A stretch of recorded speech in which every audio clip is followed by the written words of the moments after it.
Now, today we are going to start our second class on class 10 marketing, that is chapter 2. And today's topic of discussion is product. सबसे पहले मैं बताऊंगा product का मतलब क्या होता है और कितने तरह के प्रोडक्ट्स होते हैं। देखो, प्रोडक्ट का मतलब क्या है। जैसे नॉर्मल कोई भी अगर किसी से पूछे भाई what do you mean by product, तो आप किसी भी एक ऐसा सब्सटेंस जिसका कोई फिजिकल फीचर होता है, जिसको आप देख सकते हैं, छू सकते हैं, जिसका अपना एक डिजाइन होता है, कलर होता है, उसको आप देखकर बोलते हैं इट्स अ प्रोडक्ट। तो वही चीज है। In a narrow sense a product is a set of tangible physical attributes. देखो, टेंजिबल वर्ड का मतलब होता है एक ऐसा चीज जिसको आप देख सकते हैं, छू सकते हैं, जिसका एक आकार होता है, एक स्ट्रक्चर होता है। फिजिकल एट्रीब्यूट्स का मतलब होता है जिसमें कोई कलर हो, साइज हो, डिजाइन हो, मटेरियल हो, उस चीज को हम लोग कहते हैं tangible physical attributes. Assembled in an identifiable form, मतलब क्या, इन चीजों को हम जोड़कर उस कोई भी सामान जब बनाते हैं, सोचो उसमें कोई रॉ मटेरियल तो यूज करते ही होंगे। सपोज करो अगर हम शूज बनाते हैं तो उसमें रॉ मटेरियल क्या लगता है, लेदर लगता है। तरह तरह के फिर डिजाइन्स बनते हैं, स्टिचेस होते हैं, कलर लगता है, ब्लैक कलर का लेदर है या ब्राउन कलर का लेदर है, काफी तरह के आजकल निकल गए।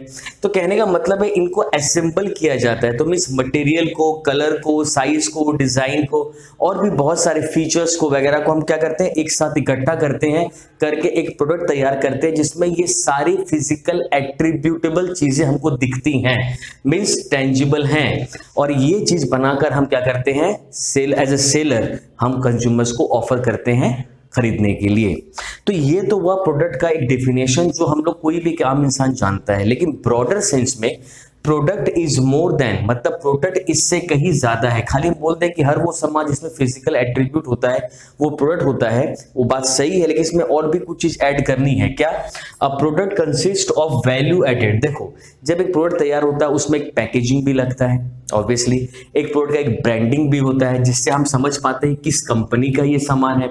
उसमें लेबलिंग भी होता है। लेबलिंग का मतलब कब ये प्रोडक्ट तैयार हुआ, कब ये एक्सपायर होगा, कब ये मैन्युफैक्चर हुआ था, कैसे इसको यूज करना है, कैसे इसको प्रिजर्व करना है, इसको बनाने में क्या क्या चीजें का इस्तेमाल हुआ।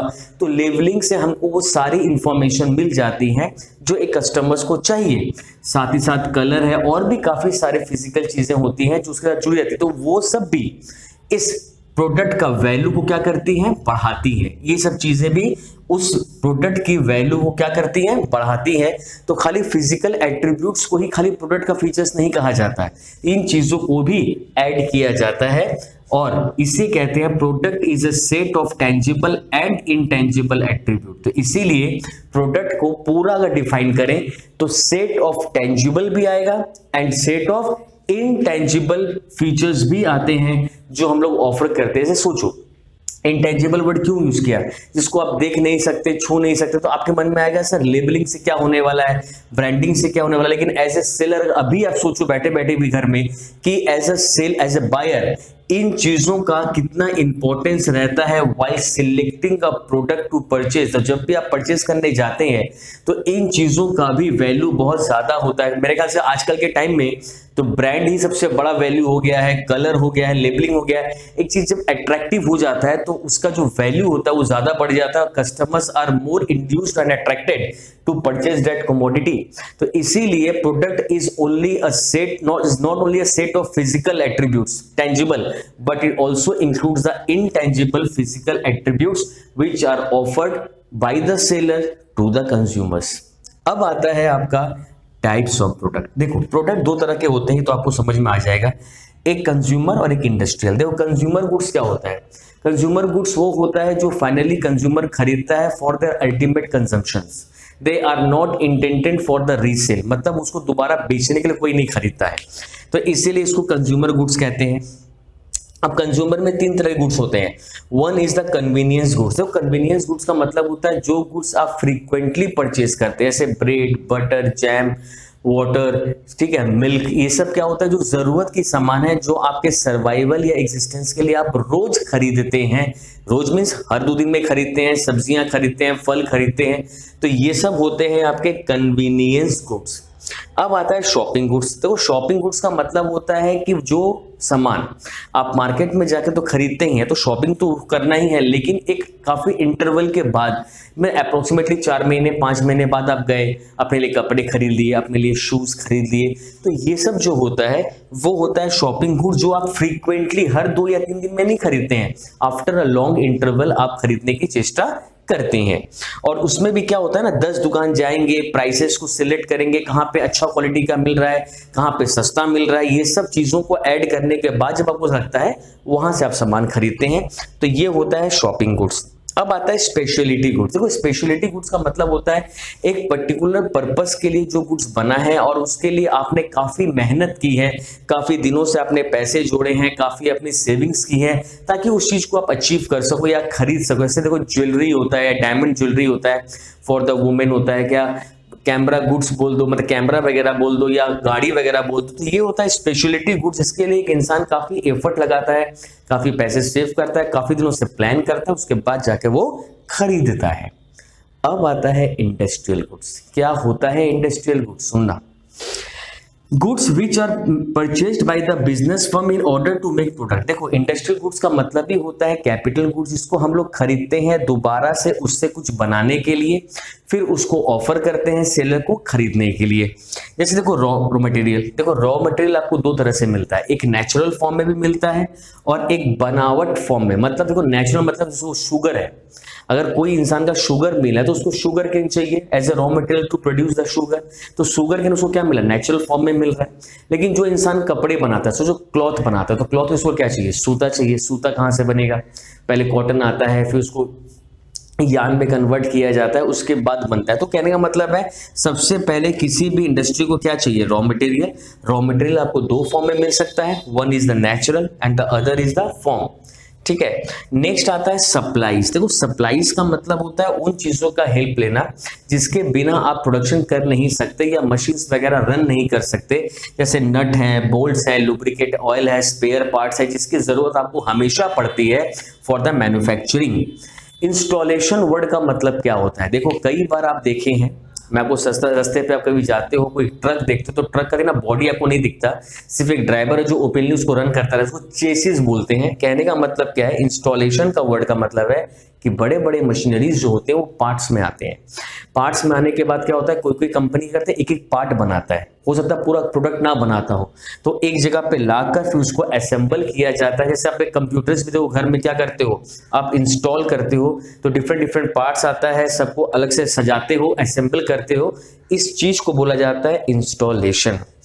एसेसरीज का वर्ड का मतलब क्या होता है? देखो बड़े बड़े मशीनरीज के अलावा साइड में अलग से आपको क्या चाहिए, टाइपराइटर्स चाहिए, कैलकुलेटर्स चाहिए, इन चीजों की भी आपको हेल्प लगती है रिगार्डिंग द प्रोडक्शन। तो ये एसेसरीज के लिस्ट में आते हैं जो इंडस्ट्रीज या ऑफिसेस में काफी जरूरत लगते हैं। And last is the fabricated part. देखो फैब्रिकेटेड पार्ट का मतलब होता है वो रॉ मटेरियल या वो गुड जो एक सोल होता है एक्चुअल प्रोडक्ट का। मींस देखो अगर घर में फर्नीचर बना, सोफा बना, तो बिना वुड के या बिना प्लाई के बन सकता है क्या? नहीं, तो वो चीज उसका सोल है। तो फैब्रिकेटेड पार्ट का मतलब होता है जब मेन प्रोडक्ट जो मैंने यूज किया है फर्नीचर को बनाने के लिए, दैट इज वुड। तो ये है था आपका types of product and the definition of product. Now the next topic that is services. Product के बाद आपको सर्विस पढ़ना है। सर्विस किसे कहते हैं? देखो the activity that provide utility. Utility word का मतलब यू तो यूजफुलनेस होता है, लेकिन सर्विसेज के डेफिनेशन में जब यूटिलिटी आता है इसका मतलब होता है वांट सेटिस्फैक्शन। इसका मतलब होता है वांट सेटिस्फैक्शन। तो कहने का मतलब आप कोई भी सर्विसेज क्यों लेते हैं? ताकि आपका जो वांट है वो क्या हो जाए, सेटिस्फाई हो जाए, आपको कुछ बेनिफिट्स मिले और अल्टीमेटली सेटिस्फैक्शन। जो मैंने कहा, तो यूटिलिटी वर्ड का मतलब यूजफुलनेस भी होता है और वांट सेटिस्फैक्शन भी होता है। तो जब आप इस तरह के सर्विसेज लेते हो फ्रॉम द मैन, इसे कहते हैं हम लोग सर्विसेज। अब सर्विसेज डॉक्टर्स का, लॉयर्स का। अब आपको बीमार पड़ गए और आपको इलाज का जरूरत है तो आप किसके पास जाते हैं? डॉक्टर के पास जाते हैं। और डॉक्टर आपको क्या करता है? आपको एक दवाइयाँ, कुछ सिरप्स वगैरह रेफर करता है जिसको पीने से या खाने से आप ठीक हो जाते हैं। तो डॉक्टर ने आपको क्या बेचा? कुछ नहीं, उसने आपको अपनी सर्विस प्रोवाइड की। कल कोई कोर्ट केस हो जाता है या कोई भी तरह का लीगल एडवाइस का जरूरत पड़ता है तो आप किसके पास जाते हैं? लॉयर के पास जाते हैं। क्यों जाते हैं? ताकि आपको एक लीगल प्रॉपरली कैसे आपको लीगल केसेस को हैंडल करना है, ये सर्विसेज आपको कौन प्रोवाइड करता है? लॉयर्स। कल आपको अपना इनकम टैक्स का रिटर्न फाइल करना है, साल भर आपका बिजनेस में प्रॉफिट हुआ या लॉस हुआ, इसके लिए आप किसके पास जाते हैं? ऑडिटर्स के पास जाते हैं, जो आपको सही तरह के सर्विसेज दे सके रिगार्डिंग द अकाउंट्स। तो कहने का मतलब है हेल्थ केयर हो, लीगल एडवाइस हो, एजुकेशन के लिए आप स्कूल्स में जाते हैं, टीचर्स के पास जाते हैं, कोई भी चीज़ों को आपको समझ में नहीं आता है आप टीचर्स की सर्विसेज लेते हैं, इंश्योरेंस के पास जाते हैं, इंश्योरेंस कंपनी के पास जाकर क्या करते हैं? अपना लाइफ इंश्योरेंस कराते हैं, अपनी व्हीकल्स का इंश्योरेंस कराते हैं, मेडिकल इंश्योरेंस कराते हैं। तो इंश्योरेंस कंपनी आपको थोड़ी कुछ सामान बेच रहा है, वो आपको क्या कर रहा है? सर्विसेज बेच रहा है कि अगर कल आपको कुछ हो गया तो आपके घर वालों को हम इतना पैसा देंगे, अगर आपकी गाड़ी का एक्सीडेंट हो गया तो मैं गाड़ी के लिए इतने पैसे दूंगा, अगर आप कल बीमार पड़ गए, हॉस्पिटलाइज्ड होते हैं तो आपका मेडिकल बिल का इतना % हम आपको देंगे।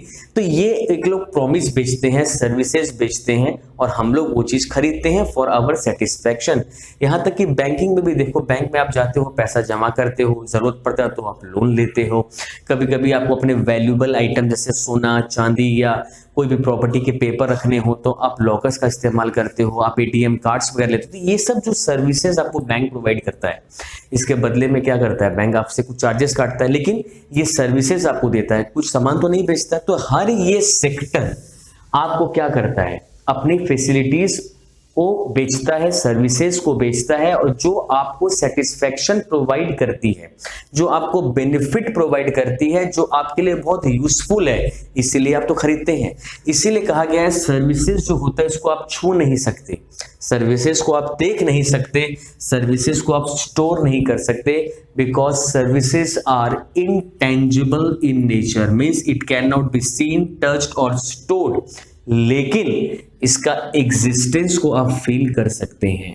तो सर्विसेज है, इसका एग्जिस्टेंस को आप फील कर सकते हैं। कैसे? इससे मिला हुआ बेनिफिट और सेटिस्फैक्शन से। तो जैसे ही डॉक्टर आपका इलाज किया, आपके पेट का दर्द ठीक हो गया, तो आपको बेनिफिट मिला, आपको सेटिस्फैक्शन मिला, तो उसकी सर्विसेज को आप वैसे फील करते हैं। आपका एग्जाम में अच्छे रिजल्ट है तो आपकी टीचर्स की सर्विसेज को आप उस तरह फील करते हैं। तो कहने का मतलब है सर्विसेज आपको डायरेक्टली रेंडर किया जाता है, जो सर्विस प्रोवाइडर होता है आपको सर्विसेज दे रहा है और उसको कभी भी सर्विस प्रोवाइडर से अलग नहीं किया जा सकता। सर्विस गिवर मतलब अगर मैं टीचर हूं, मैं आपको पढ़ा रहा हूं, तो जो मेरा पढ़ाना है वो मेरे साथ साथ ही चलता है। सर्विस अलग और सर्विस प्रोवाइडर अलग कभी भी आप नहीं कर सकते। इसके अलावा देखो आता है टाइप्स। टाइप्स क्या होते हैं? कितनी तरह की आपको सर्विसेज मिलती है, मैंने 4-5 लिखी हैं। देखो सबसे पहला फाइनेंशियल सर्विसेज। जैसे वर्ड आता है माइंड में, सुनने में आता है फाइनेंशियल, तो हम सीधा बैंक की तरफ जाते हैं, ऑब्वियसली जाना भी चाहिए। फाइनेंशियल सर्विसेज हम कौन प्रोवाइड करता है? बैंक। कुछ लोग हैं जिनके पास पैसे हैं, वो डिपॉजिट करते हैं, बदले में उनको इंटरेस्ट मिलता है, कहाँ जाते हैं? बैंक के पास। कुछ लोगों को पैसे की जरूरत है, वो लोन लेना चाहते हैं, किसके पास जाते हैं? बैंक के पास। बदले में क्या देते हैं? इंटरेस्ट। कुछ लोगों को चेक से पेमेंट करना है, कुछ लोगों को घूमने जाना है, ट्रैवलर्स कार्ड चाहिए, कुछ लोगों को लॉकर्स चाहिए अपने वैल्यूएबल्स को स्टोर करने के लिए। तो ये सारी की सारी फैसिलिटीज आपको कौन प्रोवाइड करता है? बैंक। और वो किस कैटेगरी में आता है? फाइनेंशियल सर्विसेज के कैटेगरी में। नेक्स्ट है इंश्योरेंस। आपको अपने आप को प्रोटेक्ट करना है, अपनी लाइफ को प्रोटेक्ट करना है, अपने हेल्थ को प्रोटेक्ट करना है, और यहां तक कि अपने फैक्ट्रीज को, अपने गाड़ियों को, अपने व्हीकल्स को प्रोटेक्ट करना है। तो प्रोटेक्शन का मतलब ये नहीं होता है कि कल जो दुर्घटना घटने वाली वो रुक जाएगी, लेकिन उस दुर्घटना से होने वाले नुकसान से अपने आप को बचाने के लिए, अगर आग लगना है तो लगेगा ही, डेथ होना है तो होगा ही, चोरी होनी है तो होगा ही, बीमारी होनी है तो होना ही है, लेकिन उस खर्चे से, उस लॉस से अपने आप को बचाने के लिए इंसान क्या कराता है? इंश्योरेंस कराता है। कल अगर आपकी शॉप में आग लग गए, सारा सामान जल गया और आपने इंश्योरेंस नहीं कराया, तो दोबारा से बिजनेस को रीस्टार्ट करने के लिए, एस्टैब्लिश करने के लिए लाखों करोड़ों रुपए आपको चाहिए, जो हो सकता है उस वक्त आपके पास ना हो। वही अगर फायर इंश्योरेंस रहता तो पूरा का पूरा पैसा आपको इंश्योरेंस कंपनी देती और आपको बिजनेस को रीस्टार्ट करने में मेरे ख्याल से कोई भी दिक्कत नहीं आती। तो इसीलिए लोग ये सर्विस लेते हैं। Transport service. देखो ट्रांसपोर्ट वर्ड का ही मतलब समझते हैं carrying goods and passengers, goods from the place of production to the place of consumption, और पैसेंजर्स को लेते हैं जहां उनको जाना है वहां से। तो ट्रांसपोर्ट में दो चीजों को कैरी करते हैं, गुड्स को भी और पैसेंजर्स को भी। इससे हम लोग को एक प्लेस यूटिलिटी मिलता है। देखो प्लेस यूटिलिटी वर्ड का मतलब होता है चीजों को जहां चाहिए थी वहां मिल गई, that is from the place of production से हमको कहाँ मिल गया, मार्केट में। प्लेस ऑफ कंजम्पशन, कई लोगों को जाना है, घर से काम पे जाना है तो उनको भी मिला। तो प्लेस यूटिलिटी का मतलब होता है ट्रांसपोर्ट आपको एक फैसिलिटी प्रोवाइड करता है, जहां आपको जाना है या जहां सामान पहुंचाना है आप वक्त पे पहुंचा सकते हैं। पर्सनल सर्विसेज, जैसे देखो हम लोग सैलून्स में जाते हैं, पार्लर्स में जाते हैं, शू रिपेयरिंग के लिए चाहिए, टेलरिंग, कपड़े सिलाने जाते हैं, तो ये सब जो सर्विसेज हम लोग मांगते हैं या चाहिए हम लोग को, इसे पर्सनल सर्विसेज कैटेगरी में रखा गया है। लास्ट है कम्युनिकेशन। देखो कम्युनिकेशन वर्ड का मतलब क्या है, किसी से कम्युनिकेट करना, अपने आइडियाज, अपने व्यूज, अपने फैक्ट्स एक्सचेंज करना, जो आज के दौर में सबसे ज्यादा होता है। आप टेलीफोन का इस्तेमाल करते हैं, सोशल नेटवर्किंग साइट्स का, जहां से व्हाट्सएप से लेके, फेसबुक से लेके, इंस्टाग्राम से लेके टेलीग्राम तक हर एक ऐप का आप इस्तेमाल करते हैं अपने व्यूज को कम्युनिकेट करने के लिए। पूरी दुनिया को करना तो पूरी दुनिया को करिए, अपने फ्रेंड्स, अपने ग्रुप्स, हर जगह आप अपने फैक्ट्स को, अपने व्यूज को एक्सचेंज, आइडियाज को कर सकते हैं through the communication services.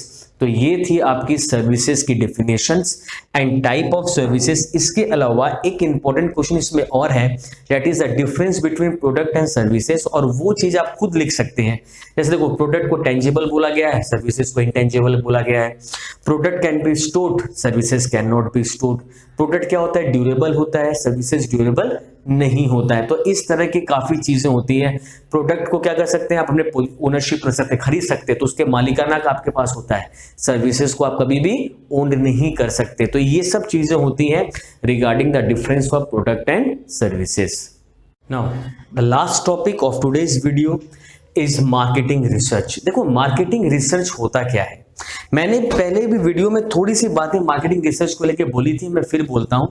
Marketing research is a systematic investigation. तो मार्केटिंग रिसर्च मतलब मार्केट में जाना है, रिसर्च करना है। क्या रिसर्च करना है, facts relating to various aspects of marketing. क्योंकि मार्केटिंग से रिसर्च में हमको डेटा कलेक्ट करने हैं, रिकॉर्ड करना है और एनालिसिस करना है। किस बातों का, कुछ फैक्ट्स का, कुछ फिगर्स का। क्या फैक्ट्स का, भाई आपका सामान कितना बिक रहा है, या आपके कंप्यूटर का कितना बिक रहा है, ठीक है, आपके जो मार्केट शेयर है वो कितने हैं, आपके कंप्यूटर के ज्यादा है कि आपके का ज्यादा है, ताकि आप आने वाले वक्त में मार्केटिंग के डिसीजंस ले सको। आपको नया प्रोडक्ट लॉन्च करना चाहिए कि नहीं, क्या कस्टमर्स आपके एग्जिस्टिंग प्रोडक्ट सेटिस्फाई है या नहीं, मार्केट में किस तरह के कस्टमर्स का टेस्ट एंड प्रेफरेंस चल रहा है। तो इन सारी बातों को आपको कलेक्ट करना है, रिकॉर्ड करना है, एनालिसिस करना है और उसके बाद अपनी मार्केटिंग की स्ट्रेटेजीज को डेवलप करना है। तो यही चीज होता है marketing research, to identify the problems and to find the solution. तो कहने का मतलब है रिसर्च में प्रॉब्लम्स नजर आती हैं, प्रॉब्लम क्या फेस कर रहे हैं कस्टमर्स, मेरे प्रोडक्ट में क्या प्रॉब्लम है और उसको कैसे दूर किया जाएगा। तो अल्टीमेटली इस एक्टिविटी को बोला जाता है मार्केटिंग रिसर्च। अब मार्केटिंग रिसर्च का रोल बोलो या ऑब्जेक्टिव बोलो, बात एक ही है। रोल और ऑब्जेक्टिव में कुछ भी डिफरेंस नहीं है। क्या रोल है मार्केटिंग का, मार्केटिंग आपको हेल्प करता है आइडेंटिफाई करने में पोटेंशियल मार्केट। मतलब देखो हर एक सामान हर एक जगह नहीं बिकता है। अगर आपको ये जानना है कि आपके प्रोडक्ट का सबसे ज्यादा डिमांड किस तरफ है या किस मार्केट में है, किस रीजन में है, तो ऑब्वियसली आपको रिसर्च करना पड़ेगा, घूमना पड़ेगा, जानना पड़ेगा किस तरह के लोगों को आपका प्रोडक्ट पसंद आ रहा है। फॉर एग्जाम्पल मैं लेता हूं, अगर कल ऑडी या मर्सिडीज अगर चाहेगी अपना गाड़ी को बेचना एक ऐसे लोकेलिटी में जहां पे average income of the people अगर 50,000 है, तो ऑब्वियसली वो मार्केट उनके लिए नहीं है। तो वो कहां जाएंगे, ऐसे जगह पे जाएंगे, ऐसी जगह पे शोरूम खोलेंगे, ऐसे शहर में जाएंगे जहां पे लोगों का एवरेज इनकम कम से कम 10 लाख या 12 लाख के आसपास होता है, जो ये लोग अफोर्ड कर सकते हैं। फिर it helps in assessing the consumer response. अब जब भी आप कोई नया प्रोडक्ट लॉन्च करते हैं, मार्केट में जाते हैं, रिटेलर से पूछते हैं कि कस्टमर्स ने कैसा रिस्पॉन्ड किया है। कई बार आप डोर टू डोर जाते हैं, अपने सेल्समैन को भेजते हैं ताकि कस्टमर्स का रिव्यू आप ले सके रिगार्डिंग द न्यू प्रोडक्ट। इसके अलावा मार्केटिंग रिसर्च से आपको तो पता चल ही जाता है कस्टमर्स का क्या टेस्ट है, कस्टमर्स का क्या लाइकिंग है, कस्टमर का क्या प्रेफरेंस है, किस तरह का सामान कस्टमर्स आपसे एक्सपेक्ट कर रहा है। साथ ही साथ आपको हेल्प करता है स्टडी करने में ज्योग्राफिकल डिस्ट्रीब्यूशन ऑफ मार्केट। मतलब ज्योग्राफिकल डिस्ट्रीब्यूशन ऑफ मार्केट का ही मतलब है कि एक पूरे कंट्री में या पूरे एक शहर में कौन कौन सा एरिया है जहां आपका प्रोडक्ट बिक सकता है या जहां पे आपका प्रोडक्ट बिकता है, ये एनालिसिस आप कर सकते हैं। साथ ही साथ आपको ये भी पता चलता है कि आपके प्रोडक्ट में क्या खामियां हैं, उसमें क्या क्या जगह है जहां पे आपको उसको ठीक करना है ताकि कस्टमर्स को ज़्यादा सेटिस्फेक्शन मिल सके।